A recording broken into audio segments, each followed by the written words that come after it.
Saya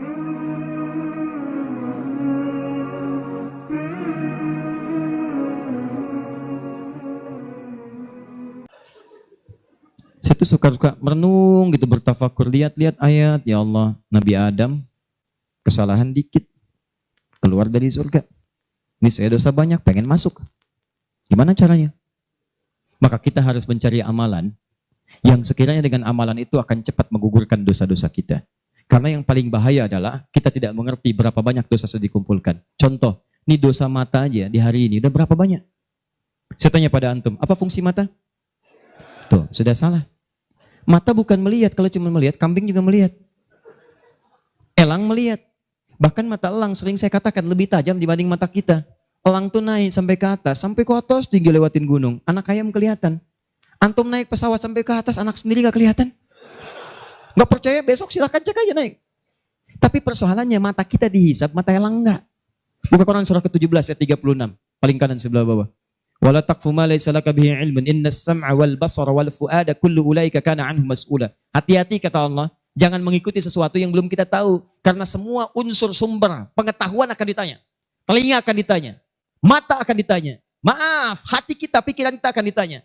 Karena ternyata, maaf, banyak dosa dikumpulkan lewat sumber-sumber informasi ini. Mata kata Allah, laki-laki, Quran surah 24 ayat 30, perempuan ayat 31. Katakan pada laki-laki yang beriman, kullil mu'minina yaghuddu min absarihim. Katakan pada pria-pria beriman, mata kalian hanya boleh dipakai untuk yang baik-baik saja. Yang tidak baik, palingkan. Dikala Allah nggak suka, kata Allah, palingkan. Berarti kalau Anda melihat sesuatu yang tidak disukai Allah, tercatat dosa di situ. Sekarang coba perhatikan. Berapa banyak dalam kehidupan baru bangun dah salah lihat. Astagfirullah. Bangun, lihat handphone. Begitu dibuka, cek status WhatsApp. Begitu yang dilihat siapa? Profil istri orang. Ada muncul gambar iklan, gambar-gambar yang buruk, konten yang tidak bagus. Berapa kali antum melihat status di media sosial dengan gambar-gambar yang tidak baik? Hari ini aja udah berapa kali itu? Itu baru mata. Itu baru mata. Dan yang paling celaka gambar itu kadang-kadang antum simpan di handphone, dimasukkan ke saku, dibawa sholat. Coba ketika antum sholat tuh, bawa handphone antum, terkumpul berapa banyak yang kotor di situ? Gambar-gambar yang tidak bagus, konten yang buruk dimasukin saat yang bersamaan. Enak aja antum minta kepada Allah. Rabbighfirli, warhamni, wajiburni, warfani, warzuqni. Gimana Allah memberikan rezeki kepada antum sedangkan antum datang dengan kotoran? Antum mau menghadap orang penting di dunia datang ke tempatnya sepatu kotor, baju kotor, nginjak karpet rumahnya sengaja lagi. Apa antum diberi? Kalla. Belum masuk dah disuruh keluar. Antum datang menghadap kepada Allah dengan kotoran melekat di dalam diri, bahkan dimasukin ke sakunya, minta, ya Allah, sayangi saya. Bagaimana aku bisa menyayangimu kalau kamu datang dengan maksiat yang berlumur dan tidak kamu keluarkan dari dalam dirimu? Pikiran. Tadi aja tuh sebelum taklim dimulai, berapa kali prasangkanya keliru. Ini ustadznya mana sih ya? Ini panitia bagaimana sih? Sudah datang jam 5, sampai sekarang belum ada ustadznya. Ayo. Itu baru pikiran. Ini terakumulasi itu dari ujung kepala sampai dengan ujung kaki. Lisan. Saya tidak Ustadz, tidak seperti itu. Bagus. Tidak seperti orang itu tuh. Dari tadi begitu aja Ustadz itu sama. Jadi Anda bayangkan semua unsur tubuh kita dari ujung kepala sampai ujung kaki berapa banyak yang berbuat maksiat. Maka terakumulasilah dosa itu. Kadang-kadang lebih banyak daripada amal solehnya. Banyak. Seperti tangan tadi diangkat. Pertanyaan saya, di sini inti bahasan kita. Bagaimana kita menggugurkan dosa-dosa ini, sementara kita paham waktu kita terbatas, ini akan kita tinggalkan nih. Saya mohon ya tolong jangan banyak mainnya, tolong jangan banyak main. Demi Allah saya katakan, ada banyak yang tampak. Ada yang digulung ombak, sebabnya macam-macam, gak ada ombak pun meninggal juga. Ada yang kena gempa, dipertontonkan di hadapan kita untuk memberikan tanda, hari ini mereka, besok kamu. Hari ini kita antarkan orang lain ke alam kubur, besok Anda akan diantarkan untuk masuk ke penginapan berikutnya. Maka mohon maaf, jangan banyak bercanda di sini. Ada alam setelahnya. Nah persoalannya, yang di sini nggak dibawa, ini yang kita bawa nih, cuman 2. Kalau nggak bawa pahala, bawa dosa. Maka sebelum kita pindah ke sini, gugurkan dulu. Karena kalau sudah pindah ke sini, tidak ada kesempatan yang kedua untuk menggugurkan ini yang telah banyak terkumpul saat di dunia. Nah, karena waktu kita terbatas, kita tidak tahu kapan akan pulang. Mungkin yang merasa sekarang hidup untuk berkepanjangan, tiba-tiba pulang dari sini, mungkin pulang menghadap Allah Subhanahu wa Ta'ala. Pertanyaannya, Ustadz, apakah ada amalan yang sifatnya cepat, singkat, tapi pahalanya begitu banyak melimpah untuk bisa menutup dosa-dosa yang berlumur yang pernah kami kerjakan. Itulah yang akan kita bahas pada malam hari ini. Jadi ini inti bahasa yang akan kita keluarkan, amalan cerdas dengan pahala melimpah untuk menutup dosa-dosa yang kita kerjakan dalam waktu yang cukup singkat. Paham sampai sini? Nah, ini mukadimah kedua, baru kita masuk pada isinya. Saya coba hapus dulu ya. Biar saya aja, biar pas ngapusnya. Ya. Nah, ini caranya mas. Nah, ada. Apa-apa, ini biasa. Kedatangan pertama, datang sendiri, nangin sendiri, nulis sendiri, ngapus sendiri. Ya. Kadang dibantuin, salah hapus, kita tulis lagi. Luar biasa. Masya Allah. Baik. Amalan itu banyak. Salat, sedekah, infak, dan amal lainnya.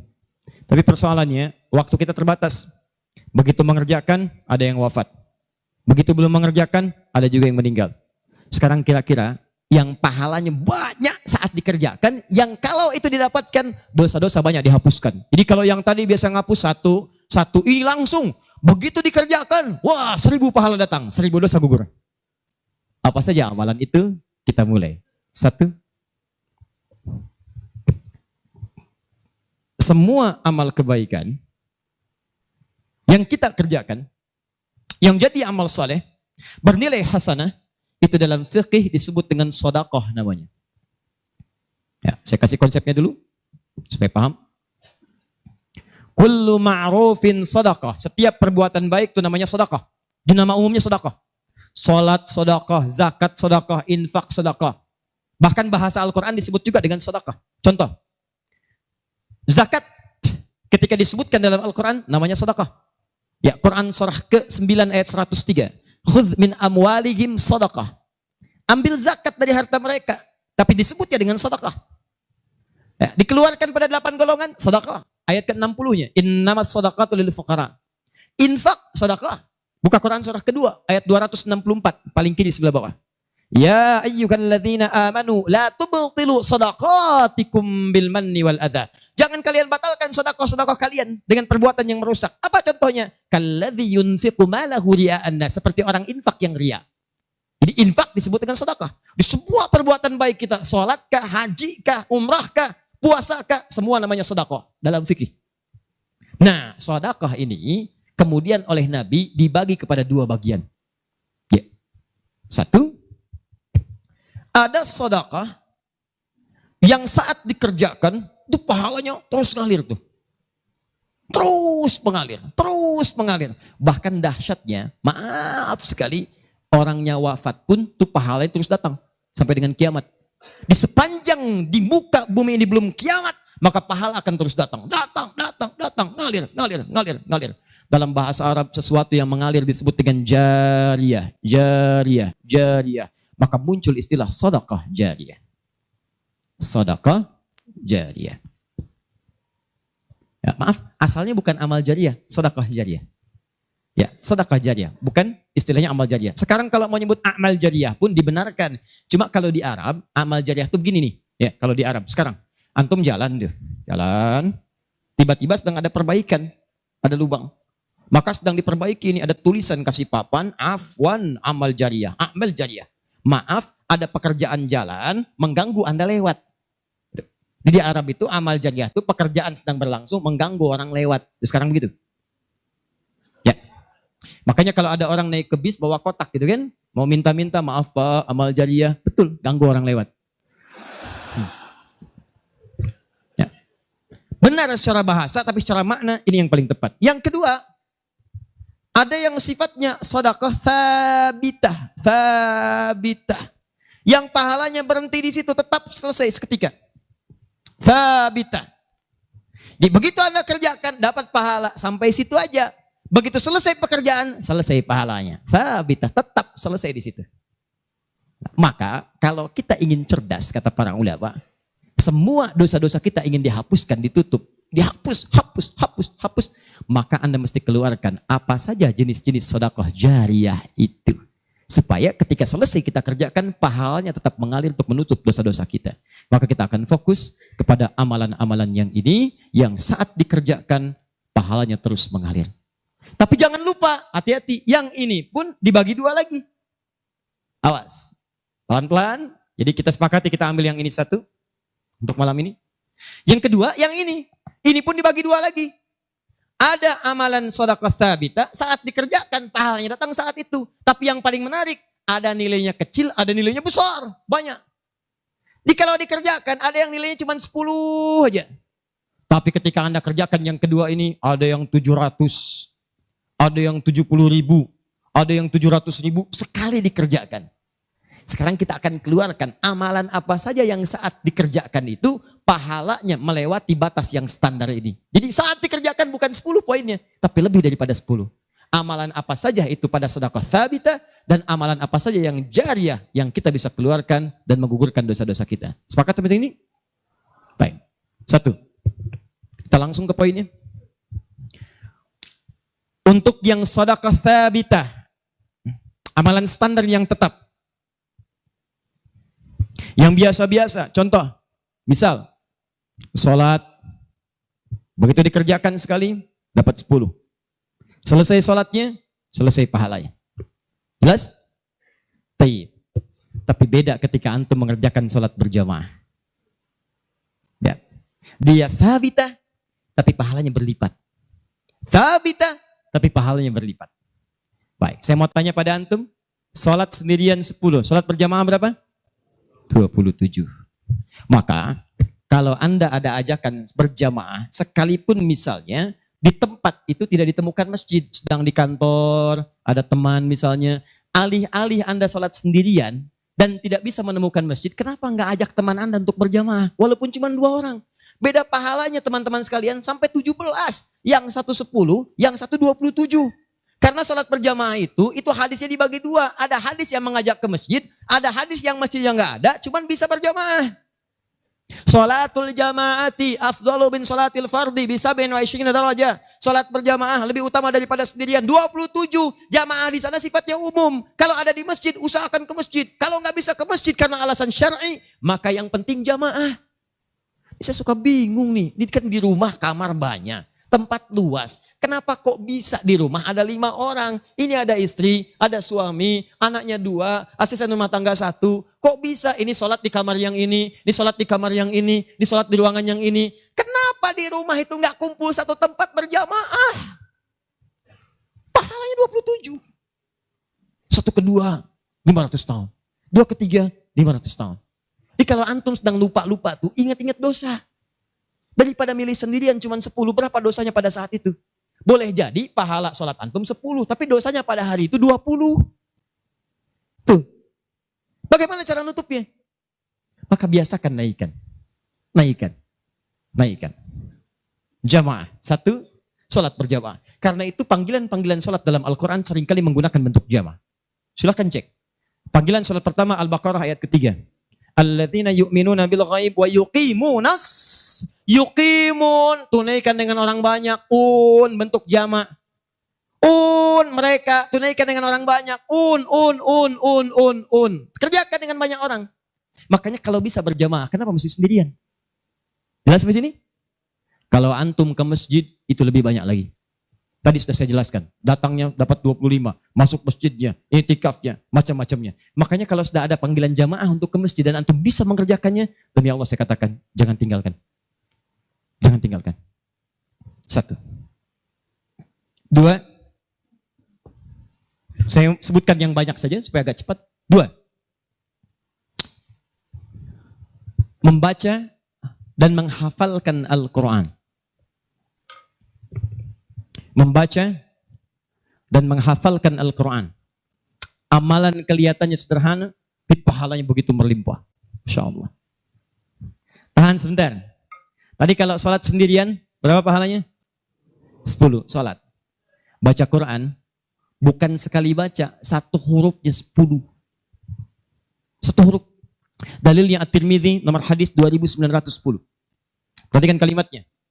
Man qara'a harfan min kitabillahi falahu 10 hasanat Siapa yang bisa membaca satu huruf saja dari kitabullah, dia mendapatkan padanannya 10 kebaikan. Nanti saya tuliskan rumusnya nih. Lihat baik-baik, ini nggak sembarangan dia, ini nggak sembarangan. Siapa yang baca satu huruf saja dari Al-Quran, dia akan mendapatkan 10 kebaikan setiap hurufnya. Walam aqul alif lam mim harfun. Saya tidak katakan tulisan alif lam mim itu satu huruf, bukan. Alif lam mim dibaca satu huruf, bukan. Walakin alifun harfun, lamun harfun, mimun harfun. Tapi setiap alifnya 10, lam 10, mim 10, walikuli harfin asyru hasanat. Dan setiap antum bacakan satu hurufnya 10 kebaikan, 10 pahala. Jadi kalau saya bacakan alif lam mim, dapat berapa? Belum tentu. Belum tentu. Lihat sini, saya tunjukkan cara bacanya. Sebagian kita mengira itu kecil, tapi menurut Allah itu luar biasa. Perhatikan baik-baik. Lihat sini. Tahan. 1, 2, 3. Baca. Alif lam mim. Baca lagi, Pak.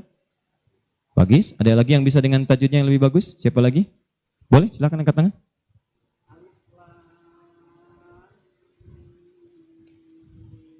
Baik sekali. Ada yang lain? Ya.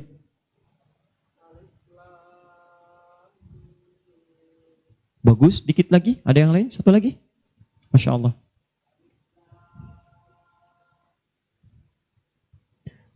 Bagus sekali. Cuman sayang ini bukan alif lam mim, ini alam. Alam nasyrah laka sadrak.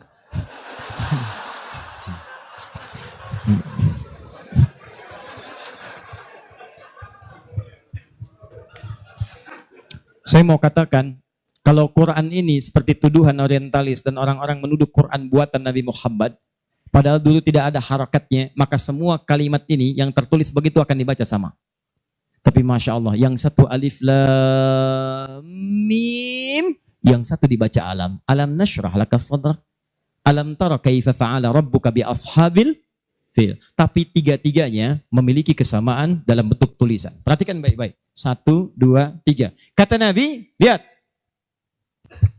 Jangan katakan alif lam mim satu huruf, tapi alifnya satu, lamnya satu, mimnya satu. Walikuli harfin asyru hasanat. Setiap hurufnya 10 kebaikan. Jadi kalau saya bacakan alif lam mim, ada berapa huruf? Kalau hitungan kita biasa, maka kita akan lihat 1, 2, 3. Tapi kalau antum belajar ilmu arud itu diantaranya ilmu salah satu ya, untuk bisa menuliskan apa yang diucapkan, bukan apa yang tertuliskan lewat simbol. Dan itulah teman-teman sekalian menjadi ukuran banyaknya pahala yang kita dapatkan. Tahan. Di ilmu bahasa Arab ada 4 cabang ilmu. 1 nahwu, 2 sharaf, 3 balaghah, 4 arud. Ini yang utama. Arud dibagi ke 16 cabang lagi, namanya bahar. Ada bahar tawil, ada rajaz, ada madid, ya dan seterusnya. Tawilun lahu dunal bukhuri fadailu, fa'ilun mafa'ilun, fa'ilun mafa'ilu. Rajas, mustafilun, mustafilun, mustafilun, mustafilun, mustafilun, mustafilun. Alfiyah itu Ibnu Malik rumusnya rajas. Kalamuna lafdhun mufidun kastaqim, wasmun mafi'lun thumma harfunil kalim, wahiduhu kalimatun wal qawlu am, wa kalimatun biha kalamun qad yu'am, bil jardi wat tanwini wan nida wa al, mustadin ismi tamyizun hasal, bita fa'alti atat wa ya if'anli, wa nunik balanna fi'lun yanjalli. Itu rumusnya rajas. Tapi jangan antum heran, banyak orang mendalami kaidah ini untuk membuat puisi Arab. Lupa kalau ilmu ini bisa digunakan untuk membaca hadis-hadis Nabi. Dalam ilmu arud, jangan antum menghitung apa yang tertulis, tapi hitung bagaimana itu dibaca lewat bunyi yang terdengar. Perhatikan baik-baik. Ini tadi huruf apa? Alif. Maka cara menulisnya begini. Alif. Kata Nabi, alif. Nih. Berapa huruf? Setiap hurufnya 10. Jadi dari sini saja ada 1, 2, 3. Dapat berapa? Belum tentu. Karena ini hamzah. Oh. Ha, mim, zal, ta. 1, 2, 3, 4. Jadi dari sini aja ada berapa? Belum tentu. Kan ini ha tuh. Ha-un 3. Anda yang suka menghitung, maka akan mendapatkan pahala sesuai hitungan. Anda yang berniat ikhlas karena Allah, maka Anda akan mendapatkan lebih daripada apa yang Anda hitung. Rumus ini ditemukan di Quran surah kedua ayat 261. Paling kiri sebelah atas. Tahan, tahan. Pelan-pelan. Ini rumus adanya di ayat infak. Tapi cara menerapkannya di semua kategori cara kita beramal. Orang kalau berinfak tahunya dapat 700. Mathalul ladzina yunfiquna amwalahum fi sabilillah kamathali habba. Orang yang infak di jalan Allah seperti menanam satu benih. Ambatat sab'a sanabil. Satu tumbuh jadi 7 tangkai. 1 kali 7, 7. Fi kulli sumbulatin mi'atu habba. Setiap tangkainya ada 100 benih. Ada 100 buah lagi. 7 kali 100, 700. Ayatnya suka dipotong sampai sini. Kalau Anda infak sekian, kalikan 700. Lupa, ayatnya belum selesai. Wallahu yudha'ifu liman yasha. Dan Allah akan melipat gandakan amalan tanpa batas bagi siapa yang tidak pernah berhitung. Jadi kalau Anda baca Qur'annya hitung-hitungan, ini dosa hari ini berapa nih dikerjakannya? Oh 9, Masya Allah 9. Cukup 1 huruf aja. Nun. Tutup. 10. Besok dosa berapa? 15. Cukup 2 huruf. Toha. Selesai. Kalau Anda ngitungnya begitu, maka diberikan sesuai hitungan. Tapi kalau Anda tidak pernah berhitung, Allahu Akbar. Anda tidak tahu alif lam mim itu mungkin nilainya 30, mungkin 300, atau bahkan 3 juta, atau lebih daripada itu. Makanya kami sarankan, kalau Anda bisa mendekat kepada Al-Quran, maka tolong agendakan setiap hari. Semua sahabat itu punya agenda, Pak. Antum kenal gak Utsman bin Affan? Oh, situ tidak senang ngangguk. Coba di Semarang kenal Utsman bin Affan. Luar biasa. Tapi nggak apa-apa, masih bagus. Kemarin saya baru dari Sukabumi, Hubud Dunia. Ada yang kenal Fir'aun. Ini masih untung Utsman. Tuh lihat ya. Utsman itu bukan cuman cerdas dalam urusan bisnis dunia, tapi tijarah akhirat itu luar biasa. Utsman paham, saya di dunia boleh kaya, tapi di akhirat bagaimana status saya? Maka beliau siangnya mengumpulkan harta dunia untuk ibadah, malamnya mengumpulkan pundi-pundi akhirat. Demi Allah saya katakan, Utsman itu di antara sahabat yang disebutkan oleh Imam An-Nawawi bersama Abdurrahman bin Auf, bersama Tamim Ad-Dari, yang diikuti kemudian oleh Imam Asy-Syafi'i generasi setelahnya, jauh setelahnya, itu punya amalan kalau malam terbiasa menghatamkan Al-Quran dalam tahajudnya. Khatam Quran. Kaya, sahabat Nabi, menikahi 2 putri Nabi, 1 meninggal dan menikah lagi, disebut Dzun Nurain. Kayanya luar biasa, asetnya setelah 15 abad sampai sekarang masih ada. Yang hebat, siang-siang jadi orang kaya, malam-malam jadi hamba yang sangat taat dan kaya akhirat. Coba bandingkan dengan kita sekarang. Menantu Nabi, bukan. Kaya, enggak sekaya Utsman. Tuh, status dunia belum sempurna. Status akhirat masih belum maksimal. Ya antum sebetulnya maunya apa? Utsman sholat malam, ngikut Nabi, kaki bengkak. Antum pengen ke surga Firdaus malam, mata bengkak. Ya. Ini nih. Ayo update. Ustadz, tapi kan saya belum lancar. Tambahkan hadisnya, lipatkan nomor hadis 2920. Awas, lihat kalimatnya. Walladzi yatata'ta wa huwa 'alaihi syaq falahu ajran.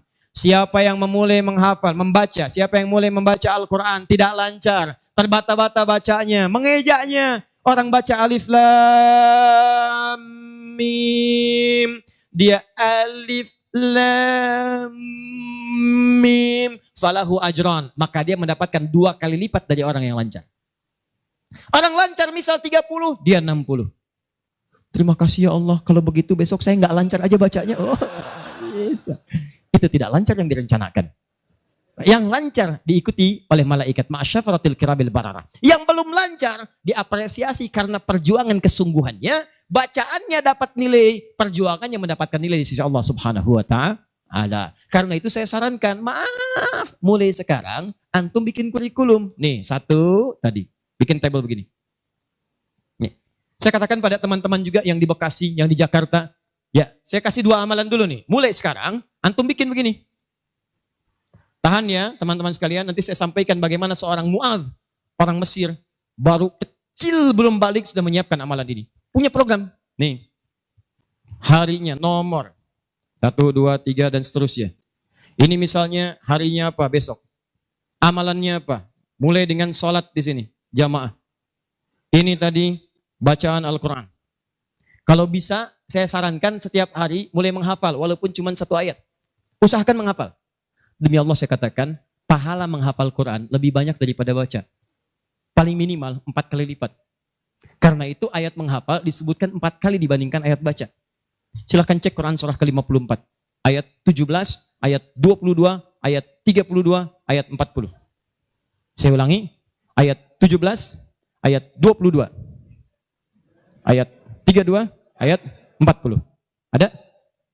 17, 22, baik. Kemudian 32 dan 40.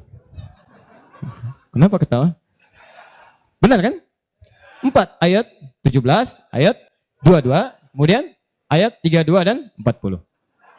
17, 22, 32, 40. Berapa kali disebutkan? Walaqad yassarnal Qur'ana lidzikri. Sungguh telah kami mudahkan Al-Qur'an untuk dihafalkan, diingat. 4 kali disebutkan. Ya, maka ada yang menyebutkan menghafal Quran itu keutamaannya 4 kali dibandingkan dengan sekadar membaca. Baca.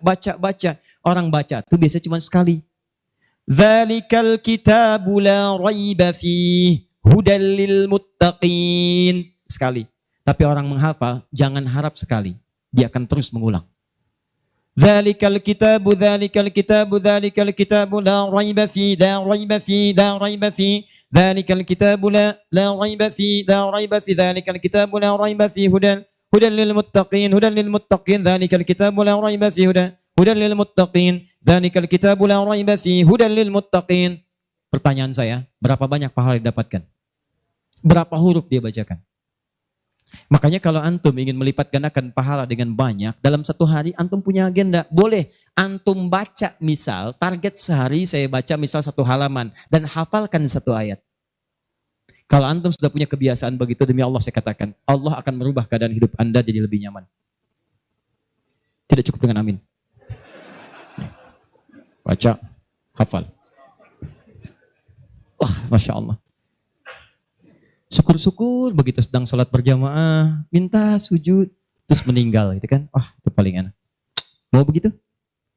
Di subuh ya. Itu pun kalau tiba ajalnya. Ya, bacaan Quran lebih lebat lagi. Ya, jadi kalau antum bisa seperti itu, nanti bonusnya banyak. Di alam kubur, jasadnya akan utuh. Dan di akhirat diberikan mahkota. Dan yang ketiga diberikan peluang untuk memberikan syafaat dengan izin Allah dengan Qurannya kepada anggota keluarganya. Ahli Quran itu, kalau dia hafal kemudian Qurannya, benar menghafal Qurannya, maka saat di akhirat akan langsung dimuliakan oleh Allah. Dipakaikan jubah kehormatan dan membimbing, menggandeng bapak ibunya yang saleh, yang beriman, beserta pasangannya dan keturunannya untuk dibawa masuk ke surga. Itu ada di Quran surah ke-35 ayat ke-33, ditafsirkan dengan Quran surah ke-13 ayat 23 sampai 24 dengan awal kalimat yang sama. Jannatu 'adnin yadkhulunaha. Ada para penghafal Quran masuk surga Aden di Quran surah 35 ayat ke-33. Jadi masuknya dari surga Aden menuju tingkat surga yang paling tinggi. Tertingginya apa? Banyak. Nanti ada dengan para nabi, ada orang yang sesurga dengan para nabi di Quran surah keempat ayat ke-69. Ya. Wa may yuti'illaha wa rasul fa ulaika ma'al ladzina an'ama Allahu 'alaihim minan nabiyyin. Ada orang-orang yang masuk surga, orang taat kepada Allah dan Rasul. Taat sekali. Saat di surganya, semua dengan Nabi. Sesurga bersama semua Nabi. Jadi ada beberapa Nabi, ada semua Nabi. Kalau beberapa Nabi namanya Anbiya. Makanya di surah Al-Anbiya, surah ke-21, dikisahkan beberapa Nabi. Tapi kalau semua Nabi, itu Nabiin namanya. Dari Nabi Muhammad SAW sampai Nabi Adam. Ada semua. InsyaAllah. Muhammad SAW bin Abdullah, bin Abdul Muttalib, bin Hashim, bin Abdul Manaf, bin Qusay, bin Murrah, bin Kilab, bin Ka'ab, bin Ghalib, bin Fihir, bin Malik, bin Nadar, bin Kinana, bin Khuzaimah, bin Mudrika, bin Ilyas, bin Nizar, bin Mudar, bin Ma'ad, bin Adnan, bin Adi, bin Adri, bin Muqawwam, bin Nahur, bin Tari, bin Ya'rub, bin Yasub, bin Nabit, bin Ismail AS, bin Ibrahim AS, bin Azara, bin Nahur, bin Abir, bin Kinan, bin Al-Fakhshad, bin Sam, bin Nuh AS, bin Mikhlain, Matusyara, bin Kinan, bin Anwas, bin Tith, bin Adam AS. Kumpul semua. Jauh Nabi Ibrahim ke kanannya dari Sayyidah Sarah, muncul kemudian Ishak, dari Ishak Yakub, dari Yakub turun Yusuf, dari Yusuf terus sampai dengan ke Musa, ke Daud, ke Sulaiman dan seterusnya, muncul sampai ke Nabi Isa. Nabi Isa bapaknya Imran menikah dengan Hannah, samping kirinya kemudian ada Zakaria. Terus itu semua nabi antum bisa lihat. Masya Allah.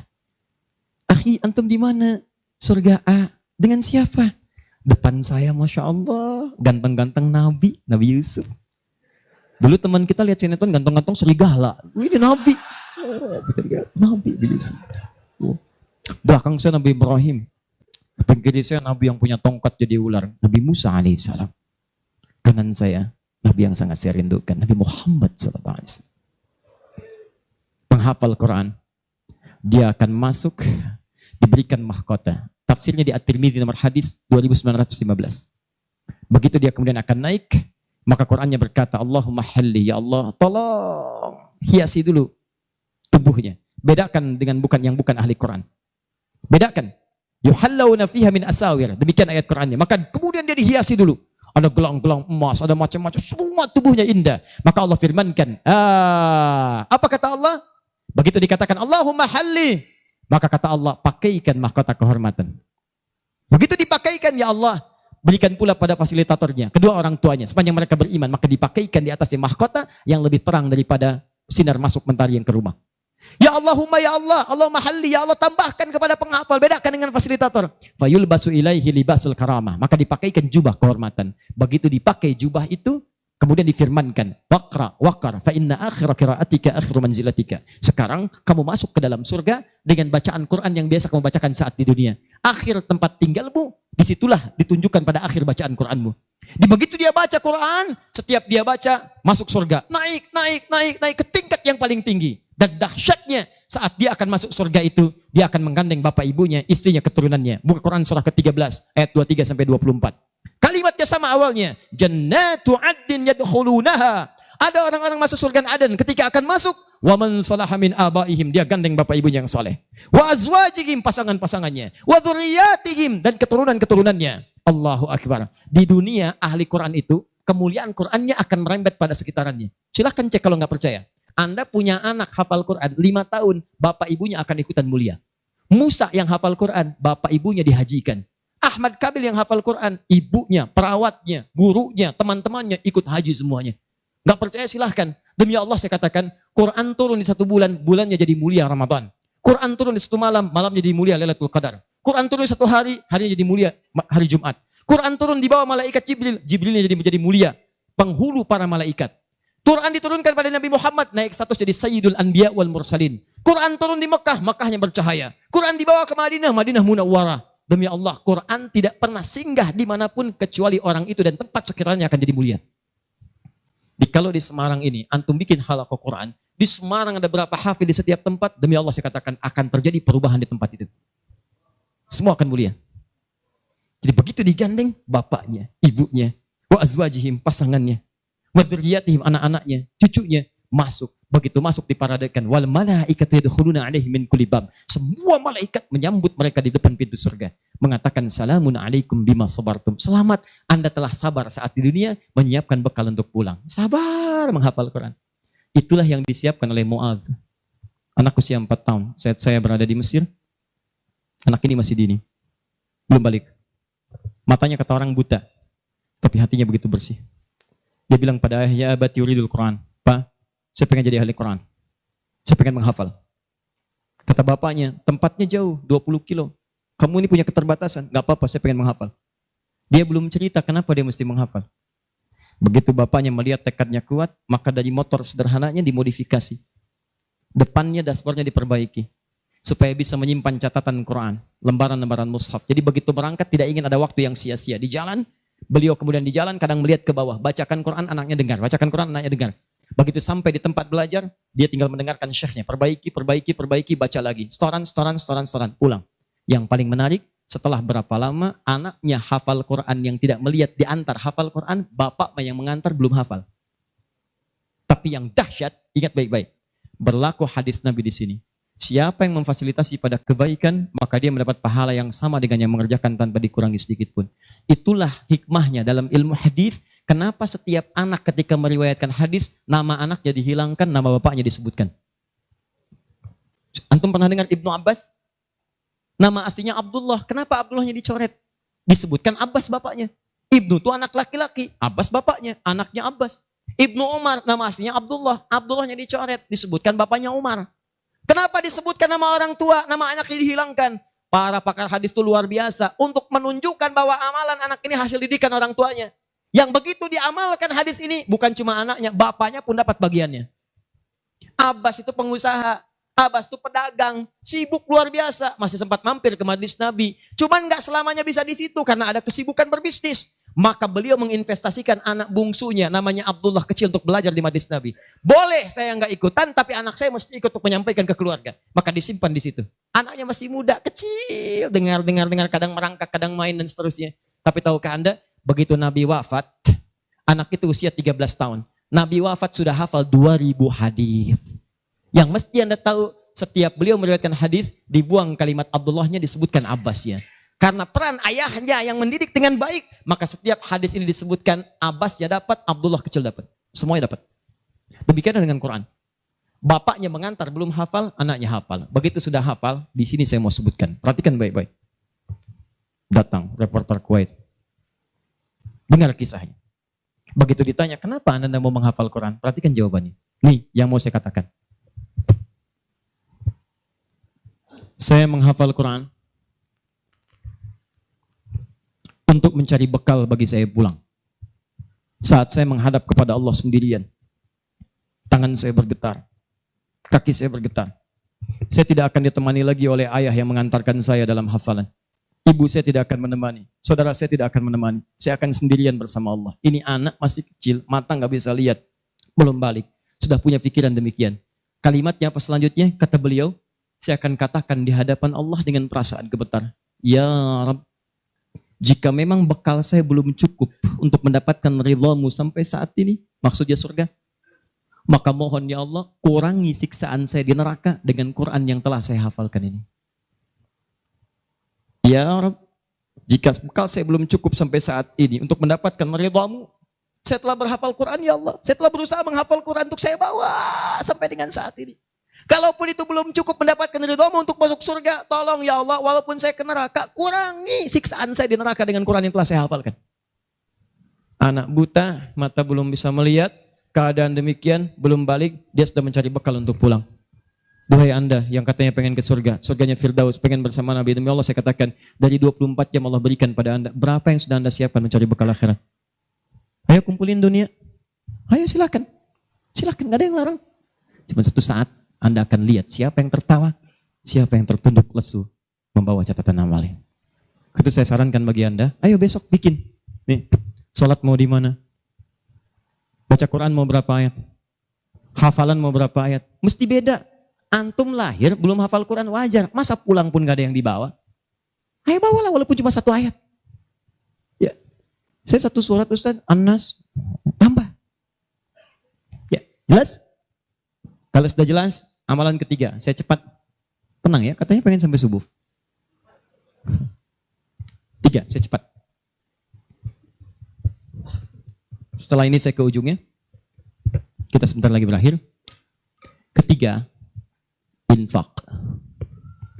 Infak. Masih ingat teman-teman? Kalau yang standar tadi, berapa pahalanya? 10. Infak paling minimal 700. Infak paling minimal 700. Allahu Akbar. Dalilnya Quran surah kedua ayat 261. Paling kiri sebelah atas. Tadi saya bacakan.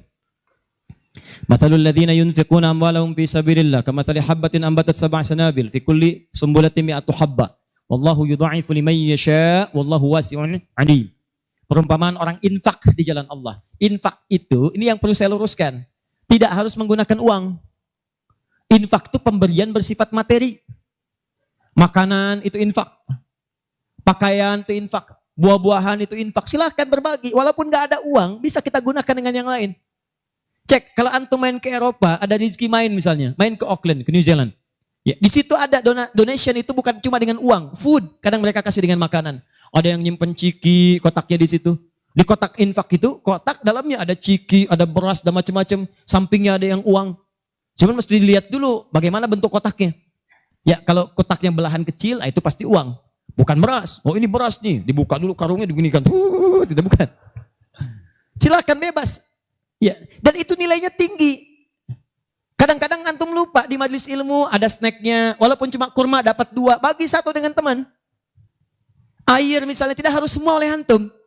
Bagi, begitu antum bagi langsung dituliskan 700 kali lipat paling minimal. Demi Allah saya katakan paling minimal 700 kali lipat. Makanya zaman Nabi itu ada satu keluarga yang berlomba tuh mendekatkan diri pada infak walaupun dirinya kekurangan. Agak aneh tuh cara berpikirnya. Ya, jadi kalau dibandingkan manusia sekarang nggak dapat tuh, nggak dapat.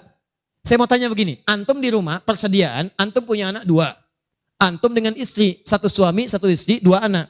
Di rumah ada persediaan makanan untuk 2 anak antum saja. Antum aja nggak makan malam itu, cuma ada anak 2. Untuk mereka kalau nggak makan mereka bisa nahan lapar semalaman. Tiba-tiba antum ditawarkan oleh seseorang, ada tamu nih, mau nggak dijamu di rumah? Bisa nggak? Pertanyaan saya, kalau ada orang yang datang seperti itu ke tempat antum, Mas, ini ada tamu, saya nggak bisa jamu. Bisa nggak antum jamu? Di rumah antum cuman ada makanan untuk anak-anak, antum pun nggak bisa makan. Pertanyaan saya, dijamu nggak teman itu? Kenapa diam? Hai ahli surga, kenapa diam? Lihat cara berpikirnya. Kalau cara berpikir kita hanya ke makanan saja, maka kita katakan, Ustadz, anak saya aja dapatnya makanan seperti itu, kami pun nggak makan. Bagaimana bisa diberikan pada tamu? Tapi cara berpikir Tolhah dan keluarganya agak beda. Begitu Nabi katakan ada tamu, kita datang langsung angkat tangan. Duluan ngangkat, padahal yang lain banyak yang punya banyak makanan. Tapi cara berpikirnya, kapan lagi saya dapat 700 lebih? Kapan lagi saya dapat diangkat langsung tangannya? Ya Rasulullah saya, sebelum yang lain ngangkat, angkat tangannya. Maka diantar kemudian ke rumahnya. Sampai di rumah, istrinya dikatakan, duhai sayang, ada titipan Rasulullah. Bahasanya bukan ada tamu, ada titipan Rasulullah. Allahu Akbar. Ada titipan Rasulullah. Maka istrinya langsung membaca, saya paham. Saya bertugas menidurkan anak-anak dulu, tidurkan. Yang suaminya menyiapkan makanan. Begitu sudah jadi kata suaminya kepada tamu tadi, Anda silahkan makan di sini, saya temani dulu istri saya. Gak enak rasanya, meninggalkan sendirian. Begitu temannya makan, dia berpura-pura makan di bilik yang lain. Membunyikan bunyi-bunyi seakan-akan makan. Begitu sudah kenyang, tanpa mukaddimah yang lain langsung pamit. Terima kasih sudah menjamu saya, semoga Allah berikan pahala. Pamit malam itu juga.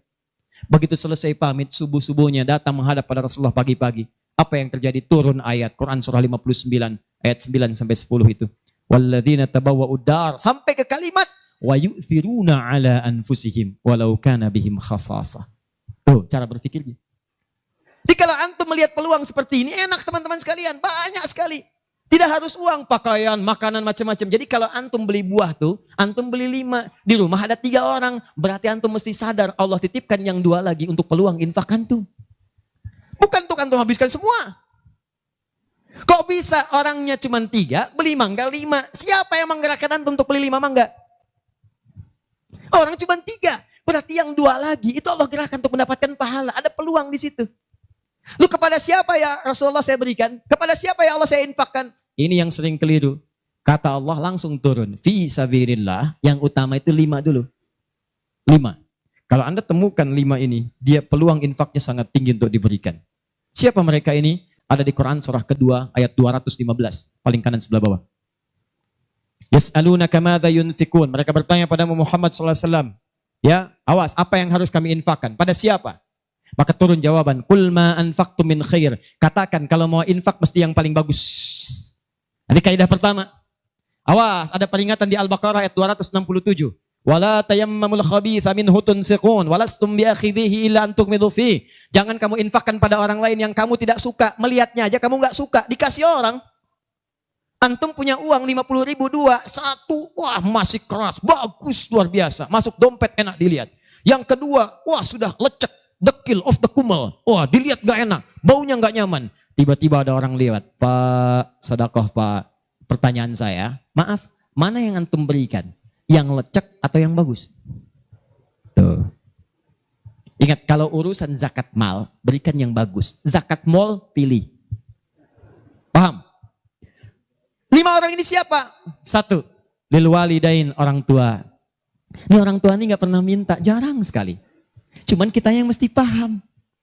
Kan sama, antum pun suka ngasih isyarat. Mama, mama, mama, mama. Oh mau makan, makan. Mama, mama, mama, mama. Boneka, boneka. Antum setelah dewasa mesti paham. Kadang-kadang orang tua tuh gak minta. Gak pengen nyusahin anaknya. Padahal orang tua udah susah. Melahirkan susah, mengandung juga susah, merawat susah, menyusui susah. Sudah dewasa pun antum masih susahin juga. Kapan antum berbaktinya? Di kadang-kadang cuma nanya, nelpon apa kabar. Padahal di rumahnya itu Masya Allah lagi kurang beras. Beras kurang, rezeki belum dibayar. Kirimkan, sebelum diminta kirimkan. Itu begitu antum kirimkan demi Allah saya katakan. Di hadis Al-Bukhari, di kitab Al-Adabul Mufrad, bukan cuma mendapatkan lipatan pahala kalikan 700 lebih. Tapi ridha Allah turun ke tempat antum pada saat itu. Kalau sudah turun, semua doa yang antum mintakan minimal akan dijawab pada saat itu. Itu rahasianya. Kalau dengan urusan orang tua itu udah gak usah mikir. Begitu mengatakan, nah gini-gini, tenang aja mah. Walaupun gak ada, katakan, insya Allah mah selesai. Insya Allah, berusaha antum. Begitu antum dapatkan seperti orang tua mengusahakan untuk antum dulu, maka pahala dilipat gandakan, ridho turun seketika. Kejar.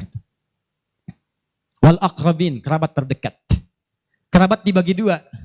Ada yang tempatnya jauh tapi hubungannya dekat.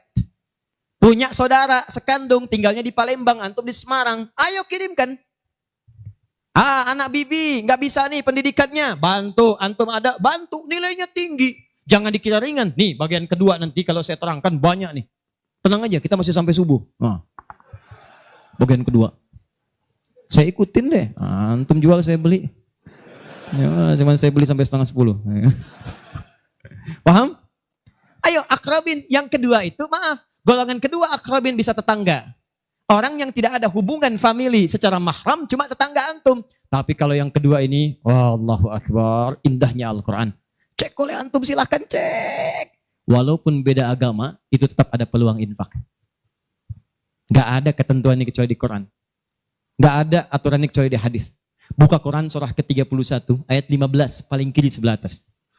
Ada anak muslim, orang tua belum Islam, belum dapat hidayah. Kata Allah, urusan untuk ibadah pisahkan. Orang tua jangan paksa, doakan dia, silahkan dakwahi. Tapi urusan dunia, wasahibhuma fid dunya ma'rufa. Wa in jahadaka ala an tusyrika bima laysa laka bihi ilmun fala tuti'huma. Urusan ibadah masing-masing, kalau diajak-ajak enggak usah ditaati, tolak dengan cara yang lembut. Lembut. Tapi kalau urusan dunia, bagi. Antum muslim, orang tua belum Islam, antum punya kelebihan. Uang agak banyak, melimpah, makanan ada, bagi. Kata Allah, jangan lihat kemudian kepercayaannya karena dia belum muslim. Bagi. Indah teman-teman sekalian.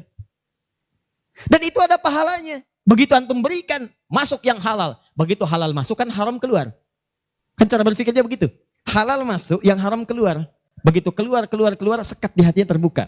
Karena yang haram itu saat masuk di hadis Muslim, haram masuk naktah sauda, noda hitam. Noda menutup.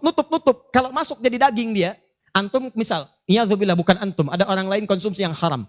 Yang haram masuk ke dalam mulutnya, masuk ke tubuhnya, beredar dengan darah. Jadi daging, masuk ke telinga, Quran surah 6 ayat ke-25. Wa fi adhanihim waqra, di telinganya ada sumbatan. Maka yang haram cepat kedengaran, yang halal susah.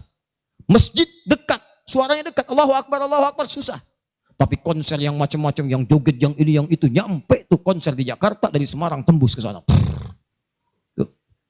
Wa ada absarihim ghishawa, masuk ke mata jadi penghalang, nutup. Quran surah kedua ayat ke-7.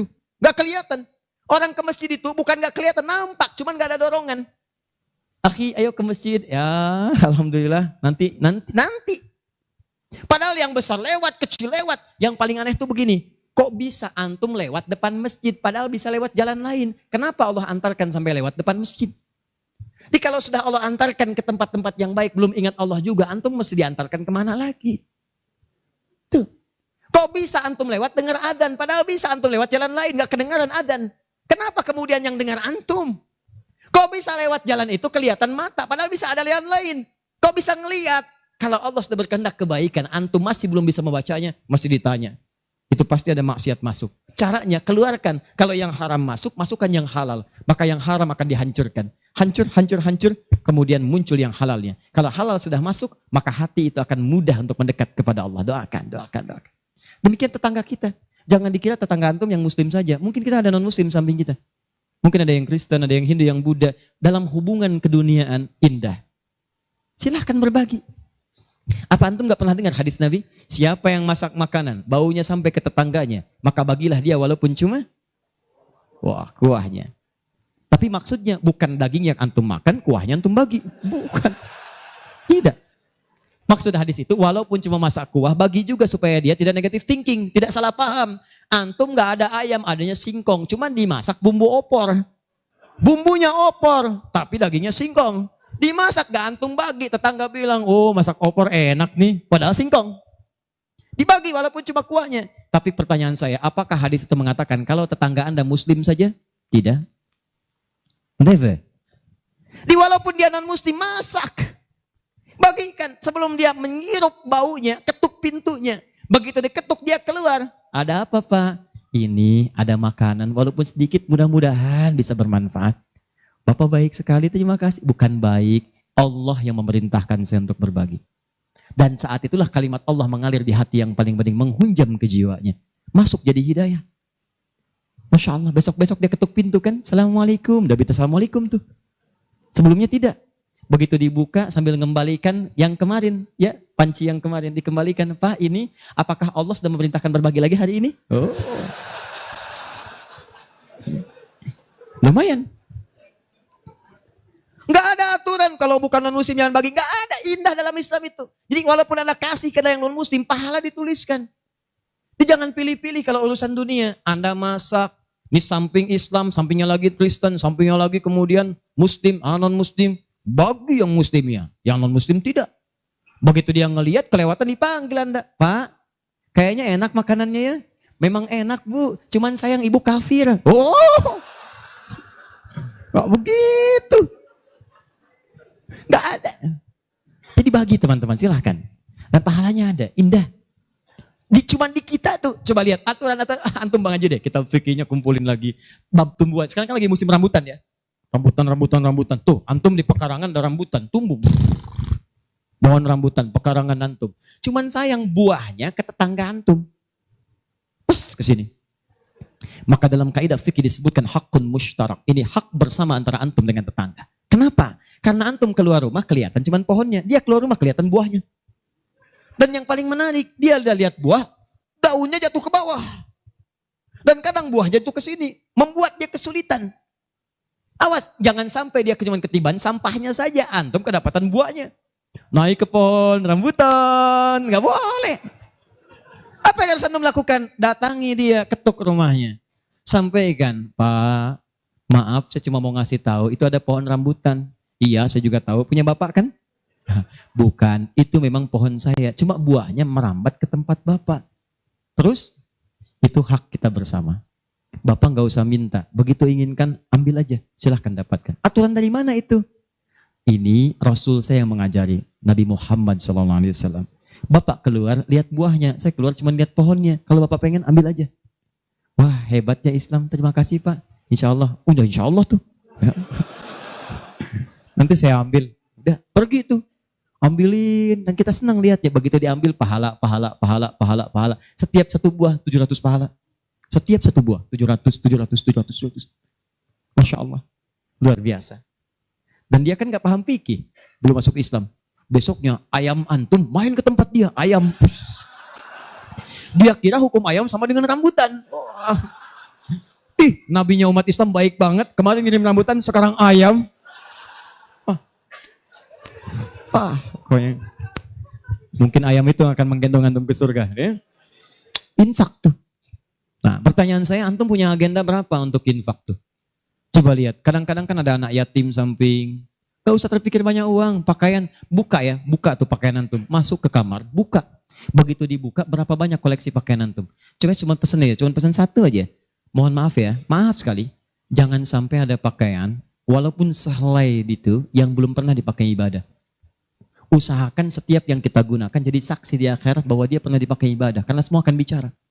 Tuh lihat kaos, bagian dalam, celana, bagian luar, cek lagi semua.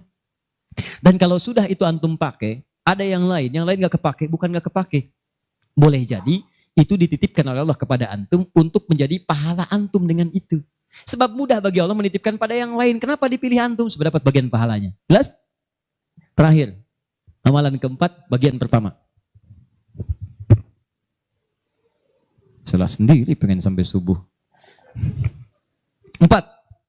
Terakhir, bagian pertama. Majlis ilmu. Majlis ilmu. Masih ingat satu apa? Salat berjamaah di masjid. 2. Interaksi dengan Al-Quran. 3. Infak. 4. Majlis ilmu. Teman-teman, majlis ilmu itu keutamaannya banyak. Saya beri gambaran ya, maaf sekali. 1. Majlis ilmu itu, kalau antum benar memilih majlis ilmunya, maka status yang diberikan oleh Allah pertama kali, begitu antum berangkat dari rumah, sampai dengan ke majlisnya, statusnya akan naik dari manusia biasa menjadi mujahid fi sabilillah. Itu langsung sama dengan orang yang berjuang ke medan perang. Ada majlis ilmu nih, antum datangi, begitu antum datang, itu sama dengan orang berjuang ke medan perang. Statusnya jihad. Kalau meninggal antum di pertengahan, walaupun belum sampai ke situ, maka statusnya langsung syahid, pahala syahid. Pahalanya syahid. Majelis ilmu. Satu, berpeluang mendapatkan pahala senilai jihad. Kedua, kalau wafat bisa syahid. Dalilnya Quran surah ke-9 ayat 122. Paling kiri sebelah bawah di mushaf. Wa ma kana al-mu'minuna liyanfiru kaffah. Kenapa mesti semua orang beriman pergi ke medan perang semua? Saya akan turunkan satu amalan kata Allah yang kalau kamu amalkan ini maka statusnya akan sama dengan orang yang berjuang di medan perang. Sama persis. Apa itu? Falaula nafara min kulli firqatin minhum ta'ifa liyatafaqahu fid din. Kenapa tidak ada sementara orang di antara mereka mau datang ke majelis ilmu untuk mempelajari tuntunan agamanya? Waliyunziru qaumahum idza raja'u ilaihim la'allahum yahdharun. Dan dia mencatat pelajaran-pelajaran itu dan dia bawa pulang, dia sampaikan pada keluarga yang tidak belajar. Perhatikan baik-baik. Ayat ini mengatakan, kata Imam Mustafa Al-Maraghi, ayat ini mengatakan bahwa menuntut ilmu itu nilainya sama dengan jihad fisabilillah. Artinya kalau wafat penuntut ilmu maka status syahid. Kalau syahid maka dosa berpeluang digugurkan, amalan naik. Itu seketika pahala bisa datang dan surga. Pernah dengar seorang yang pernah membunuh 100 orang? Begitu dia mau tobat, di mana dia diarahkan?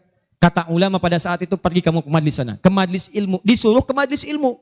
Begitu dia berangkat di pertengahan jalannya, berangkat, meninggal di tengah jalan. Meninggal.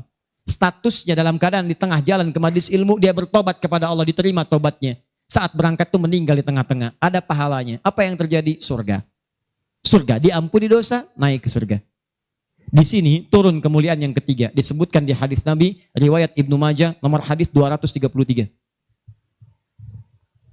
Ibnu Majah, nomor hadis 233. Rawinya sahabat Abu Darda. Man salaka tariqan yaltamisu fihi ilma, sahalallahu lahu tariqan ilal jannah. Siapa yang menyiapkan dirinya melangkah menuju majlis ilmu, maka setiap langkahnya akan langsung dituliskan oleh Allah yang meringankan nanti langkahnya ke surga. Di setiap langkah itu dihitung. Pahalanya bukan pahala biasa, ringan ke surga, ringan ke surga, ringan ke surga. Itu pahala syahid tadi. Ya, Qurannya ada di Quran surah keempat ayat 100, paling kiri sebelah bawah. An-Nisa ayat 100, Quran surah 4 ayat 100. Di ujung ayat, wa may yakhruj min baitihi muhajiran ila Allahi war rasuli thumma yudrikul maut faqad waqa'a ajruhu 'ala Allah. Siapa yang berniat merubah dirinya, ingin lebih dekat dengan Allah dan Rasulnya, kemudian dia merubah diri. Bagaimana cara merubahnya? Ulama sepakat. Pertama, datang ke majelis ilmu. Supaya punya ilmu untuk merubah diri. Jangan langsung kerjakan amalan, tapi belum tahu ilmu. Ilmu qoblal amal. Antum beramal tanpa ilmu, celaka amalannya. Saya ingin berubah. Kemarin saya nggak pernah sholat. Saya pengen jadi hamba yang taat. Ya Allah, saya tobat. Besok saya akan sholat subuh 3 rakaat. Bisa. 2 ya 2. Paham ya? Jadi ini gambarannya. Kemudian pahala yang ketiga. Cepat. Setiap dia sudah sampai ke majelis ilmu, disebutkan oleh sahabat Ibnu Abbas radhiyallahu taala anhuma, dinukil oleh Syekh Muhammad Hashim bin Asy'ari di kitabnya Adabul Alim wal Muta'allim, bab yang pertama, paragraf yang kedua, paling kanan di pertengahan.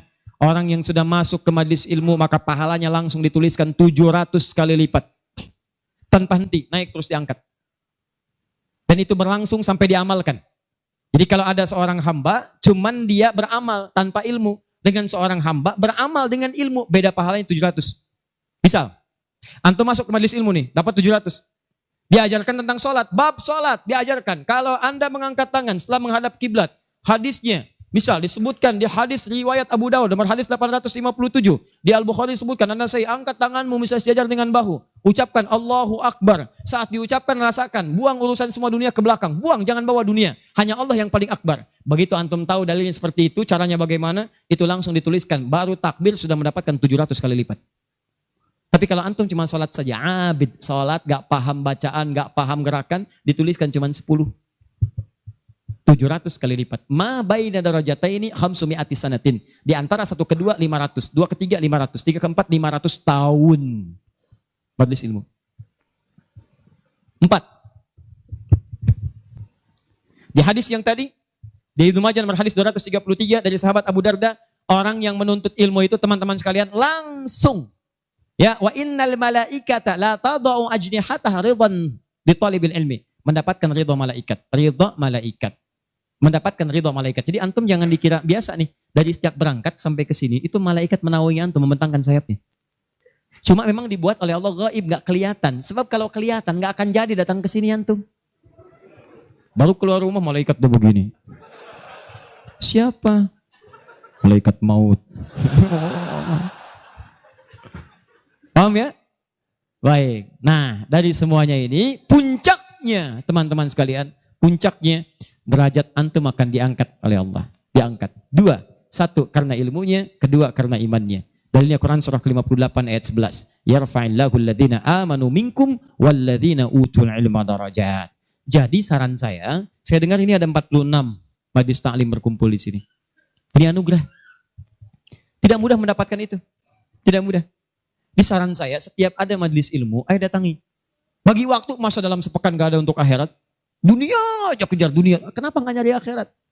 Gak banyak kok. Sabtu kalau gak Sabtu Ahad susun nih taklim siapa? Ustadz Pulan, Syekh Pulan, Habib Pulan. Cari di mana tempatnya. Tapi ukurannya 3 kata Al-Quran. Cuma 3 ini. Kalau gak ada yang 3, maka 5 kemuliaan ini tidak akan didapatkan.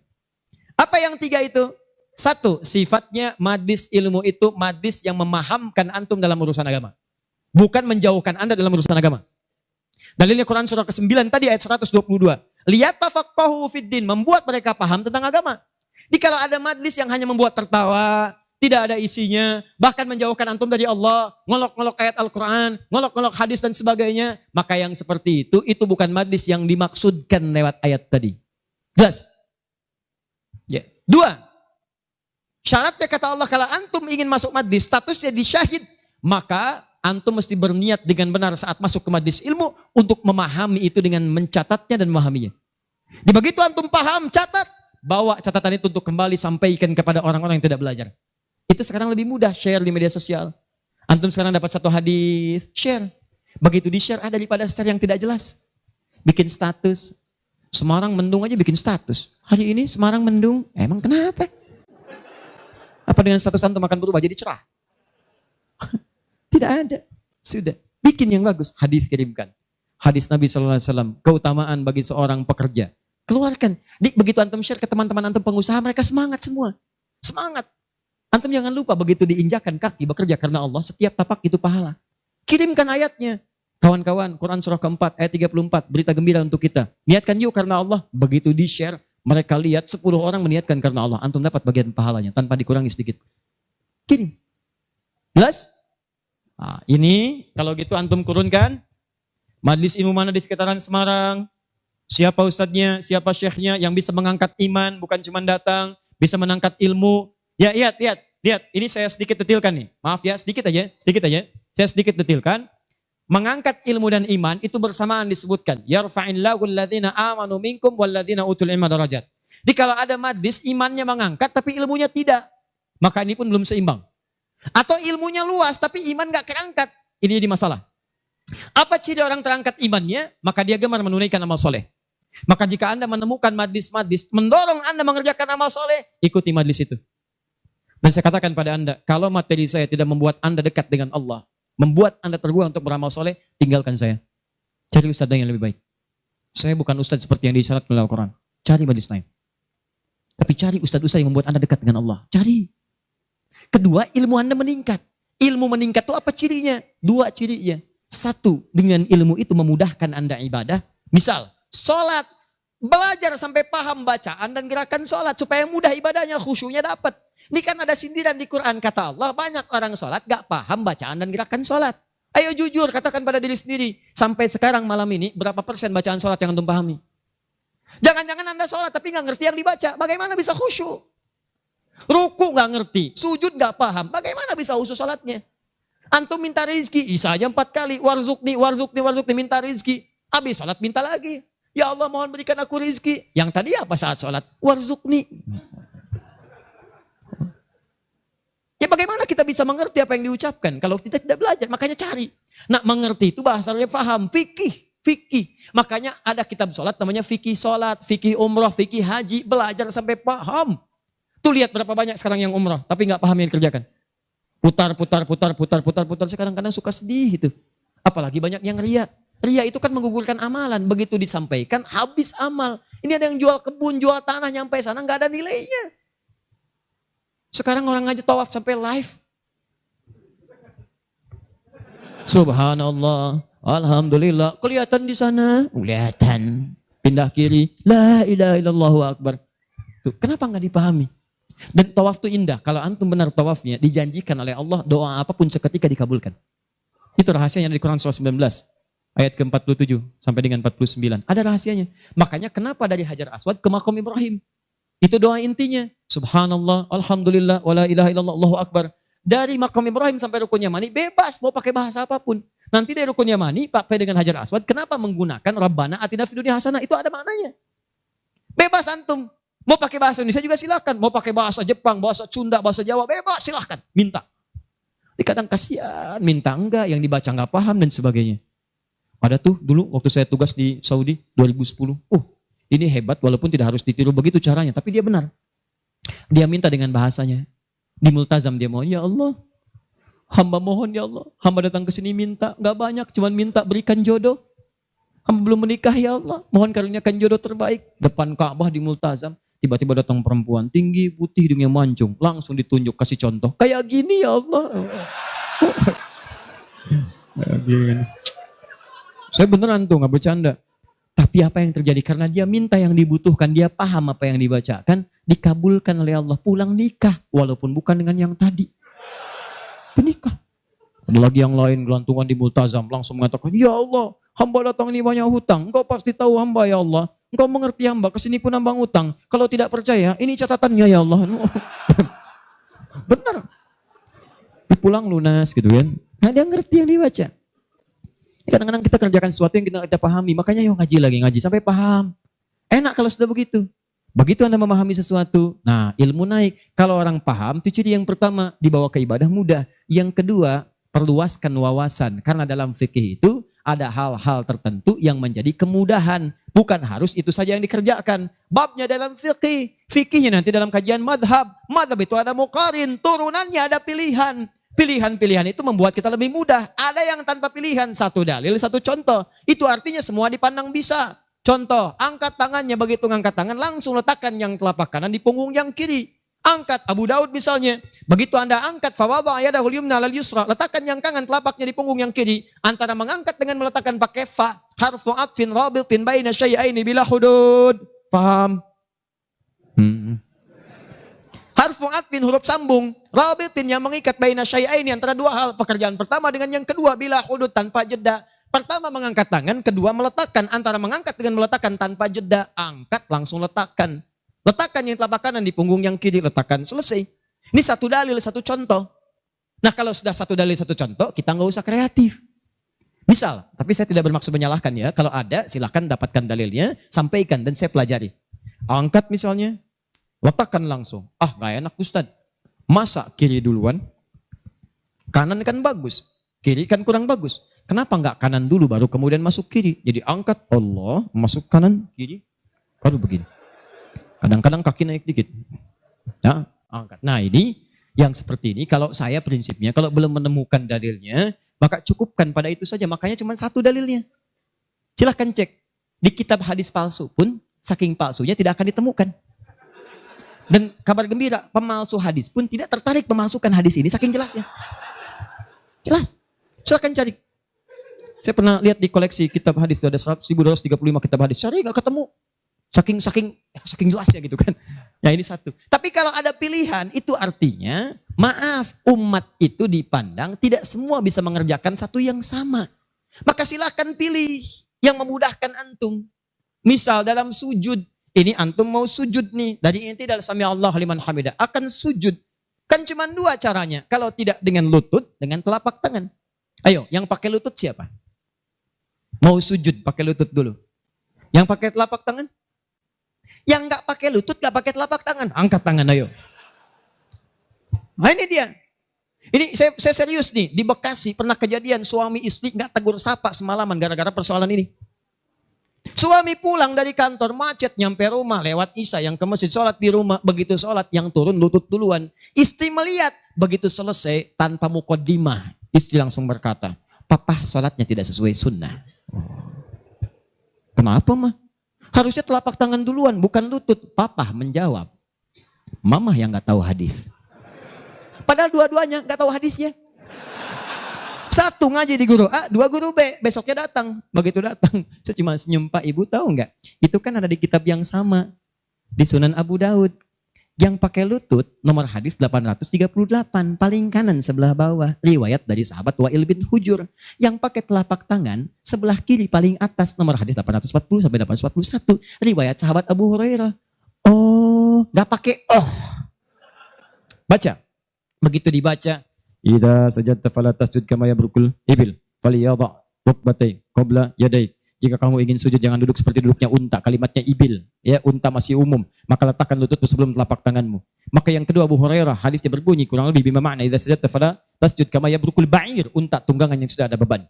Falyadha yadaika qabla rukbatai. Maka letakkan telapak tanganmu sebelum lututmu. Bu, Pak, ini Wa'il lebih duluan masuk Islam dibandingkan dengan Abu Hurairah. Saat itu awal-awal Nabi masih kuat, kelihatan ikut perang Badar, perang Uhud, macam-macam. Begitu Nabi sujud, lutut duluan. Begitu nanti Abu Hurairah masuk Islam, itu 3 tahun sebelum Nabi wafat, 7 Hijriah. 3 tahun sebelum wafat, usianya kurang lebih 60 tahun. Beliau sudah punya persoalan. Saya mau tanya pada Bapak Ibu, kalau ada orang sudah sepuh, persoalan pertama dia apanya? Lututnya. Makanya diriwayatkan kadang beliau kemudian menggunakan tongkat, kadang bersandar kepada tiang-tiang. Karena lutut mulai bermasalah, maka yang dahulukan telapak tangannya. Sebetulnya ini kemudahan Pak, Bu. Maksudnya bukan masalah tua atau muda. Antum pun jangan salah simpulkan. Jadi kalau ada teman antum masih muda misalnya, tiba-tiba turun telapak tangan duluan. Tua. Bukan. Bukan begitu cara memahaminya. Ya, bukan. Maksudnya apa? Ini kemudahan. Karena yang punya masalah di lutut bukan cuma orang tua. Antum atlet, ada masalah. Antum jalan, lutut keseleo. Gak bisa, gunakan telapak tangan. Antum pengen dengan lutut, gunakan boleh. Telapak tangan sah, lutut boleh. Yang salah itu yang kepala duluan. Belum apa-apa udah rame. Yang kunut, ini hadisnya. Yang tidak kunut, ini hadisnya. Tinggal pilih aja. Kunut tuh karena begini, ini riwayatnya begini. Yang tidak kunut begini pilihannya. Yang milih kunut siapa? Oh, Imam Syafi'i, Imam Malik. Yang tidak milih kunut siapa? Imam Abu Hanifah. Yang tengah-tengah ngambil nazilah siapa? Imam Ahmad bin Hanbal. Antum tinggal ngikuti aja. Pilih mau yang mana. Yang salah yang tidak sholat subuh. Itu. Yang bismillah jahar, ada dalilnya, dipilih oleh Imam Syafi'i. Yang sir silent, ada, dipilih oleh Imam Ahmad. Yang tidak pakai bismillah, ada, dipilih Abu Hanifah, termasuk Imam Malik. Yang rakaat pertamanya jahar, selanjutnya tidak ada, dipilih oleh Abu Hurairah, tercantum dalam Al-Bukhari. 70 hadis, 4 kali cara, ada, semua Nabi mengerjakan. Nabi mengerjakan semua, antum tinggal pilih. Karena nggak bisa mengerjakan semua-muanya. Nggak bisa Ustaz, saya orang Semarang, sunnah banget, bukan cuma sunnah. Besok subuh saya imamin 4 cara bismillahnya. Oh. Lebih soleh daripada Nabi. Bismillahirrahmanirrahim. Bismillahirrahmanirrahim. Tidak dibaca sama sekali. Oh iya. Itulah yang disebut dengan pilihan. Ma dhahaba ilaihi. Ma sesuatu dhahaba ilaihi yang condong untuk dipilih karena memudahkan. Disingkat jadi madhab. Madhab. Dari ma dhahaba ilaihi. Ada singkatan. Di Arab ada singkatan. La hawla wa la quwwata illa billah hawqala.